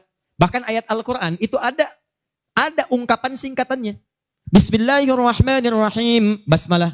Alhamdulillahi rabbil alamin. Alhamdulillah. Sudah setengah 10. Saya kira teman-teman karena waktunya terus beranjak, saya cukupkan mungkin kita sama-sama tutup dengan mengucapkan hamdalah. Hamdalah. Tidak. Alhamdulillahi rabbil alamin. Enggak, itu contoh tadi, bukan belum selesai kita. Contoh. Masih sampai subuh, tenang. Nah, contoh, hamdalah alhamdulillahi rabbil alamin. Jelas? Inilah diantara amalan yang bisa menguat. Kalau sudah begitu ilmunya luas, wawasan luas, tidak akan ada pertikaian dan sebagainya. Yang ada dalilnya, itu yang kita pedomani. Yang tidak ada, kita pelajari. Kata Nabi, kamu tidak diutus untuk memaksa orang. Ingatkan, kalau mau ingat, alhamdulillah. Kalau tidak, jangan jadi musuh. Jangan sampai perbedaan antum menghambat antum untuk minum teh bersama. Begitu Ferguson. Akhir. Sepakat ya? Sepakat. Sudah bukan zamannya ribut sana sini. Sudah silahkan aja ya. Sepanjang ada dalilnya itu kita kerjakan. Yang penting ngaji dengan baik. Terakhir, saya tutup betulan ini. Ya betulan. Terakhir, kita nggak ngerjain amalnya, tapi dapat transferan pahalanya. Kita tidak mengerjakan amalnya, tapi pahalanya dapat. Apa di antara amalan itu? Nah, ini yang kedua yang mau saya sampaikan. Ada 3 peluang amalan. Saya sampaikan dengan cepat. 1, share pengetahuan. Sharing, bagi. Itu yang diisyaratkan Quran surah ke-9 ayat 122 dengan Quran surah ke-58 ayat ke-11. Luaskan. Ya ayyuhalladzina amanu idza qila lakum tafassahu fil masajid. Ya fil majalis fafsahu yafsahillahu lakum. Hai orang-orang beriman, jika dikatakan padamu luaskan majlis, luaskan. Maksud di situ luaskan ada dua. Satu, luaskan tempat. Jadi kalau ada orang berdesak-desakan antum masih ada space, jangan ditutup-tutup, buka, luaskan. Yang kedua maksudnya luaskan itu diperluas infonya. Sampaikan. Mungkin antum nggak bisa datang, tapi ketika antum sampaikan infonya, Allah dari informasi antum ada 10 orang datang. Antum dapat pahala dari 10 orang itu tanpa dikurangi sedikit pun. Bagaimana Ustadz kalau kita nge-share aja tapi gak usah datang, semua nge-share gitu kan, dikosongnya. Tidak, itu prinsip pertama. Luaskan kebaikan. Dua,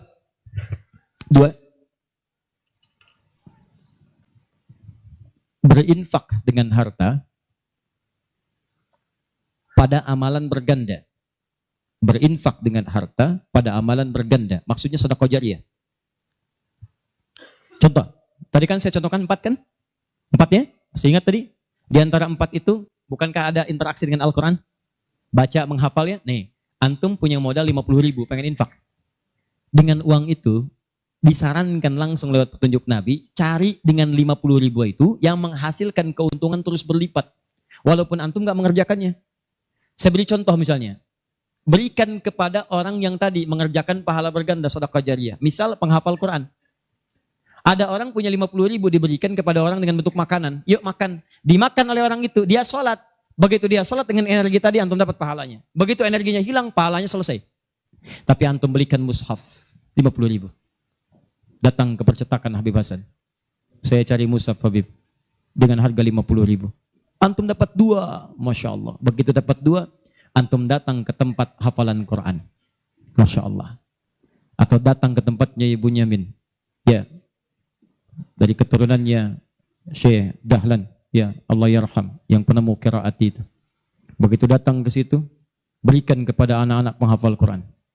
Atau ke tempat-tempat penghafal Quran, datang ke Yanbu, ke Kudus, berikan. Modal cuma 50.000, mushaf 2 diberikan kepada penghafal Quran. Tadi sudah saya katakan dari awal, hafal Quran itu penghafal nggak akan pernah menghafalkan dengan satu bacaan, dia akan mengulang-ulang. Anda bayangkan modalnya cuma 50.000 sama dengan tadi. Mushaf 2 jadi 2. Begitu dimukan dan dipegang oleh penghafal Quran, dibaca oleh dia, dihafalkan. Allahu Akbar. Berapa banyak bacaan dia bacakan dalam sehari? Baca. Transfer mengalir kepada antum. Semua yang dia bacakan, dia hafalkan, semua mengalir untuk antum. Modalnya cuma 50.000. Yang menarik, antum meninggal. Mushafnya masih ada, dibaca lagi ada yang lain. Mengalir lagi, modal 50.000. Yang menarik, mushaf dah rusak. Cuman penghafal tadi udah hafal Quran 30 juz. Dia punya murid lagi. Jangankan punya murid, ngimamin dia. Dengan wasilah mushaf dari antum tadi. Begitu mengimami, pahala lagi transfer. Yang hebat dia punya murid 10 orang. 10 itu punya murid lagi, 10 lagi. Gak habis-habis, cuma 50.000 modalnya. 50.000 rupiah. Mushaf. Itu yang disebut amalan cerdas. Waktu kita terbatas. Coba apa yang kita dapatkan itu yang kita cari. Itu sahabat tuh begitu. Bilal tahu uang saya nggak banyak. Nggak tahu beliau, saya nggak punya banyak uang. Idul Kurban tuh orang beli sapi. Kalau kita sekarang. Mereka beli kambing. Ada yang beli unta. Oh, Bilal nggak kebeli. Tapi saya pengen intinya satu. Pengen menyampaikan sedekah karena Allah. Yang lain membeli kambing, beliau beli ayam. Bukan kurban dengan ayam. Tapi intinya bagaimana berusaha menabung untuk mendapatkan sesuatu bersedekah karena Allah di hari itu. Dan nilainya itu luar biasa, dipuji oleh Nabi SAW. Termasuk Ibnu Abbas dibiasakan demikian, dipuji oleh Nabi. Makanya mulai teman-teman sekalian. Dan penghafal Quran gak akan pilih-pilih. Mushaf siapa tuh? Ini wakafnya Pak Haji Yunus, udah banyak pahalanya, 1 huruf aja. Oh gitu ya? Iya. Qaf, da. Gak ada, baca. Paham ya? Nah, itu teman-teman sekalian. Dan yang terakhir, ini yang lebih hebat lagi. Ini pahalanya langsung surga. Surga. Masya Allah. Sepanjang antum beriman, beramal saleh dan meninggalkan maksiat. Apa diantaranya? Memfasilitasi orang lain. Yang sekiranya menghasilkan dengan ibadah itu pahala surga. Haji, umrah. Kalau wafat dia dalam penunaian itu dengan benar, maka al-hajjul mabrur laisa lahul jazaa illal jannah. Haji mabrur tidak ada pahala yang setimpal kecuali surga. Antum sudah luas, semua sudah haji dan sebagainya. Tiba-tiba lihat orang ibadahnya bagus, belum ada kesampaian, tiba-tiba antum fasilitasi. Dia haji mabrur dapat surga, antum dapat bagiannya tanpa dikurangi sedikit pun. Dan berita baiknya, haji pun disandingkan di Quran dengan umrah. Dalilnya Quran surah kedua ayat 196. Wa atimmul hajja wal umrata lillah. Makanya kalau ada yang mau haji, mau umrah, saya sarankan tolong hilangkan semua hal, jauhkan yang bisa merusak amalan, sayang. Ria tuh buang-buang, habis antum. Kasihan. Udah disiapkan surga, antum kemudian tukar lagi dengan keburukan. Ya, itu yang disayangkan. Udah jauhkan ria, sum'ah, macam-macam. Fokus, antum tuh mau ibadah, fokus. Termasuk dari rumah. Tidak salah kalau antum ingin kumpulkan orang, ingin nyampaikan permohonan maaf, minta doa, itu nggak salah, cuma jaga sesuatu yang bisa merusak amalan. Ya, antum kumpulkan warga komplek untuk ngasih tahu, mohon maaf besok saya akan berangkat umrah. Mohon maafkan saya banyak dosa supaya saya tenang di sana beribadah. Dan tolong mohon doakan supaya kami diterima umrahnya. Ini umrah pertama kami. Mungkin juga yang pertama di komplek ini ya, warga belum pada umrah, Pak RT belum, RW belum. Insya Allah di sana kami doakan supaya bisa umrah. Habis tuh amalan. Jelas ya? Baik. 1. Angkat tangannya. Yang hafal 30 juz. Yang hafal 30 juz. 20 juz. 15 juz. Berapa juz? Wah, itu saya kenal itu. Berapa juz? 26. Boleh sini. Wajahnya mirip Kamil. Sini sayang, sini. Bismillah. Tayyib. Namanya siapa? Hafid. Hafid. Baik, Hafid. Ayah masih ada? Masih. Ada ibu? Masih. Masih adik? Masih. Ada berapa? 1. 1. Ibu ada berapa? 1. 1. Kan di hadis ada 3. Ibumu, ibumu, ibumu. Terus ayahmu. Jadi ibumu berapa? Wah ya, bukan gitu cara bacanya. Dia ada anak sekolah pulang dari pesantren, bapaknya ngetes, belajar hadis apa? Berbuat baik pada orang tua. Di situ disebutkan berapa kali? Ibumu. 2, ibumu. 3, ibumu. 4, ayahmu. Ibu ada berapa? 3. Ayah berapa? 1. Nah, sampaikan itu pada ibu di dapur. Wah. Begitu ya Pak, datang ke dapur, ibunya lagi motong terong. Begitu mau datang disampaikan, tiba-tiba ada sesuatu yang terjadi. Apa itu? Nanti lain kesempatan saya kisahkan. Hafid, 26 juz. Hafal berapa juz?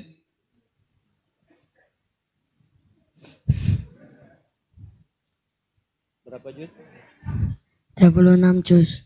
36 juz, wah luar biasa. Boleh pinjam mikrofonnya? Bismillah. Ya, boleh pegang. Hafid dari depan, dari belakang.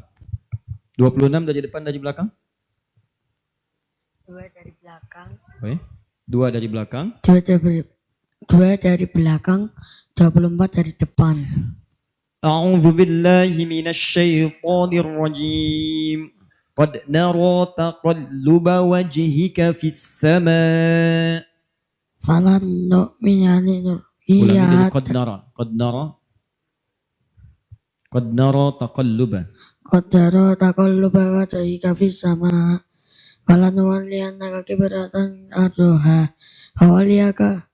Ini agak ngantuk-ngantuk. Fawalli Fawalli wajhaka satral masjidil haram. Wa haitsuma kuntum fawallu wujuhakum satrah. Wa innal ladina la ya'lamuna Alladzina. Wa innal ladzina. wa innal ladina. Ulangi sekali lagi dari qad nara. Jawanya dikurangi sedikit. Qad nara taqalluba wajhika fis sama'. Ayo, bismillah. Qad nara. Qad nara taqalluba wajhika fis sama'.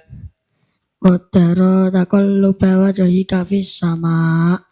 Falan walliyannaka qiblatan tardoha. Fawalli wajhaka satral masjidil haram. Wa haitsuma kuntum tawallu wujuhakum satrah. Wa innal ladina la ya'lamun. Innal ladzina. Siapa yang mau lengkapi? Angkat tangan. Antum sini. Enggak apa-apa, di sini dulu.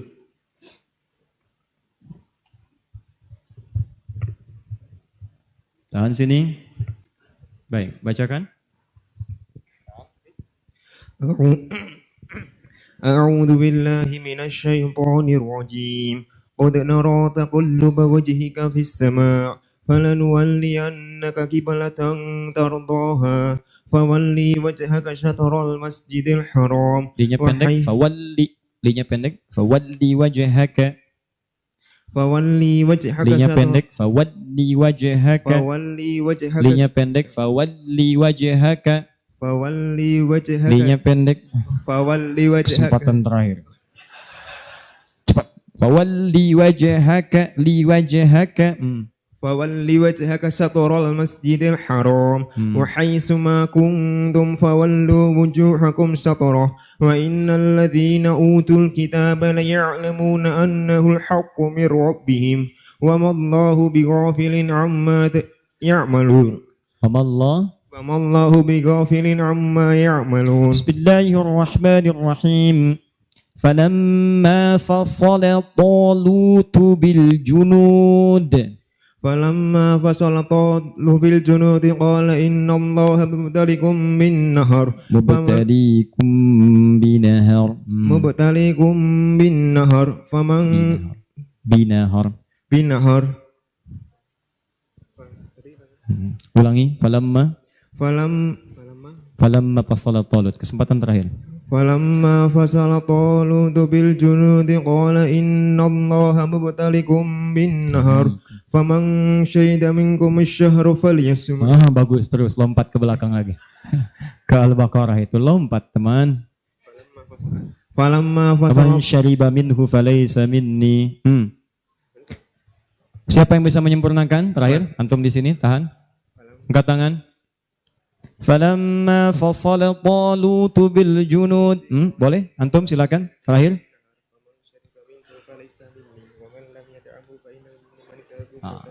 Kasihkan sebentar. Tahan. Bismillah. Fadlan. فلما فصل طالوت بالجنود قال إن الله مبتليكم بنهر فمن شرب منه فليس مني ومن لم يطعمه فإنه مني إلا من اغترف غرفة بيده فشربوا منه إلا قليلا منهم فلما جاوزه هو والذين آمنوا معه قالوا لا طاقة لنا اليوم بجالوت وجنوده قال الذين يظنون أنهم ملاقو الله كم من فئة قليلة غلبت فئة كثيرة بإذن الله والله مع الصابرين. طيب. وقالوا لن تمسنا النار إلا أياما معدودة قل أتخذتم عند الله أهدا فلن يخلف الله أهده أم تقولون على الله ما لا تعلمون ذلك بأنهم قالوا لن تمسنا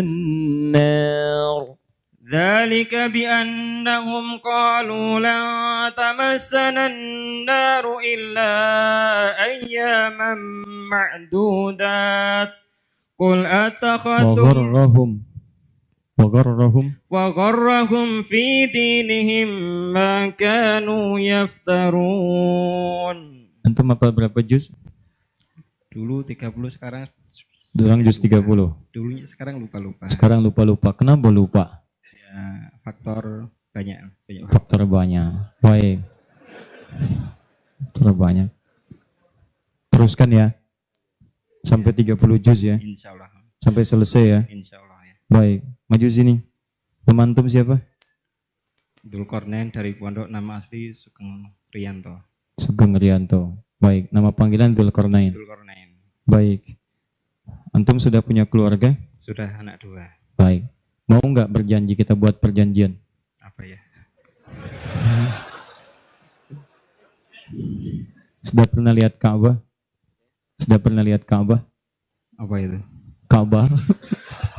Ka'bah itu bentuknya kotak. Kubus. Iya, iya. Terus kita kalau sholat ngadap ke sana. Ka'bah. Ka'bah. Ka'bah. Oh, Ka'bah. Iya, Hmm. Ka'bah. Sudah pernah lihat? Iya, iya. Di mana? Di Mekah. Di Mekah. Sudah pernah ke Mekah? Belum. Belum. Ada minuman nggak ya? Baik. Jadi lihatnya lewat apa? Lewat TV, lewat TV. Ya. Gimana kalau kita bikin perjanjian? Bagaimana? Kita fasilitasi antum lihat Ka'bah ke sana. Pulang dari sana, antum sudah lancar 30 juz. Sepakat? Silakan. Baik. Beliau kita hadiahkan umrah. Berangkat insya Allah.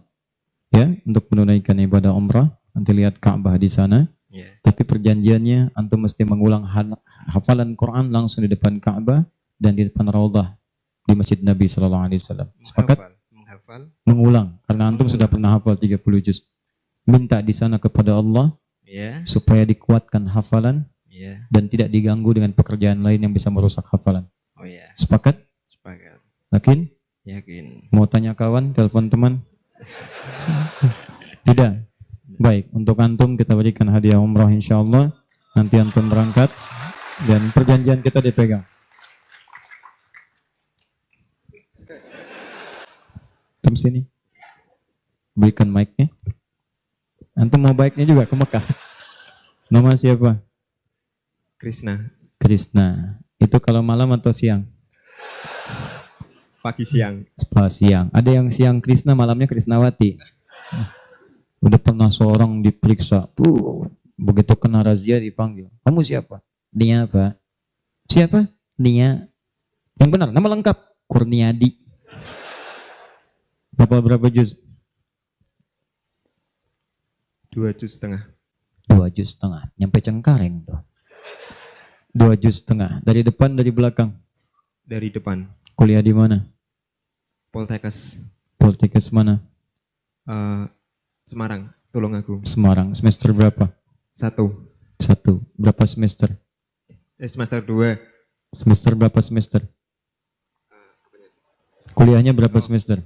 4 tahun, 8 semester. 8 semester. Sudah 2. Tinggal 6 lagi. Ya, Baik. Berapa biayanya 1 semester? 6,5. 6,5. Kami tanggung biayanya, tapi dengan perjanjian mesti menghafal Quran sampai selesai. Jangan ketawa. Siap? Siap insya Allah. Siap. Jadi kalau tinggal 6 berarti 1 semester 5 juz. Siap? Siap insya Allah. Siap. Mudah insya Allah. Bisa. Siap? Siap. Kalau antum lulus 30 juz, 1 dari situ tambahan lagi umrah. Siap insya Allah. Siap? Siap insya Allah. Yakin? Yakin. Disaksikan nih. Baik ya? Belum 1. Hafid, sekolah di mana? PTYKA Di mana itu? Kudus Kerandon Kudus. Di Kudus. Kelas berapa? 5 Kelas 5. Mau berapa juz menghafal Quran? Mau berapa juz menghafalnya? 31 apa 32? 30 juz 30 juz saja. Baik. Rencananya kalau sudah menghafal untuk apa menghafal Quran? dilancarkan dan membetulkan tajwidnya Lancarkan membetulkan tajwid. Kenapa mau menghafal Quran? agar bisa mencapai keluarganya Agar bisa mencapai keluarga mensyafaati keluarga. Baik. Insya Allah ya. Mudah-mudahan dia kabulkan. Hafid mau apa? Kalau ditanya mau apa, kira-kira mau minta apa? Jangan dengarkan bisikan yang tidak jelas. Alladzi yuwaswisu fi sudurin nas. Itu minal jinnati wan nas. Mau minta apa? Tinggal setahun lagi, selesai. Selesaikan ya. Setahun lagi, Pak. Sisanya nanti kami yang tanggung ya. Biayanya. Kalau sudah 30 juz, insya Allah nanti boleh dapat hadiah umrah. Ya? Siap? siap Baik ya, insya Allah ya. Baik teman-teman, saya kira silakan bisa kembali ke alamnya masing-masing, tempatnya masing-masing. Saya kira ini pertemuan kita di malam hari ini. Semoga Allah memberikan kemuliaan pada kita semua. Saya mau infokan beberapa informasi. Pertama, insya Allah, seperti tadi janji saya, 46 komunitas yang telah bergabung, kami akan hadiahkan sebagai tanda perkenalan sebanyak 4.600 mushaf.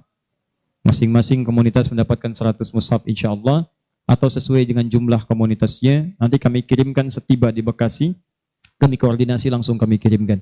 Yang kedua, saya minta untuk berjanji di hadapan Allah Subhanahu wa Ta'ala supaya bisa merubah lebih baik daripada hari-hari sebelumnya. Siap insya Allah? Baik.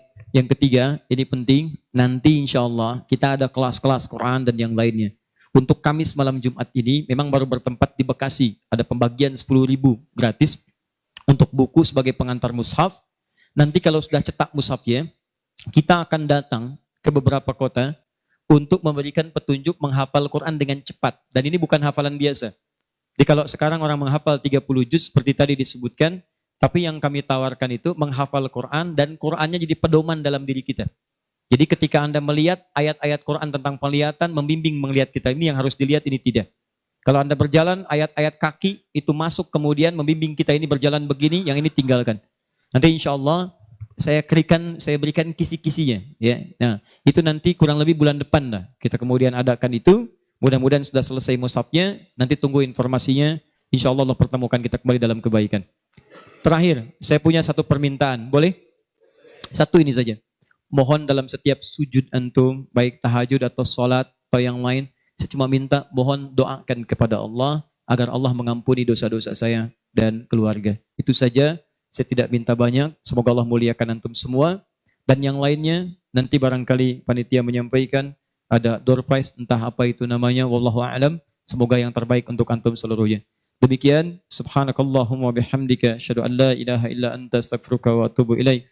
اللهم ربنا تقبل منا إنك أنت السميع العليم وتب علينا إنك أنت التواب الرحيم ربنا لا تدع لنا في مقامنا هذا وفي كل مقام ذنبا إلا غفرته ولا هما إلا فرجته ولا دينا إلا قضيته ولا مريضا إلا شفيته ولا حاجة من حوائج الدنيا والآخرة فيها لك رضا وفيها لنا الصلاة إلا قضيتها يا أرحم الراحمين اللهم ربنا آتنا في الدنيا حسنة في الآخرة حسنة وقنا عذاب النار فضلك سبحان ربك رب العزة عما يصفون والسلام على المرسلين وآخر دعوانا أن الحمد لله رب العالمين السلام عليكم ورحمة الله وبركاته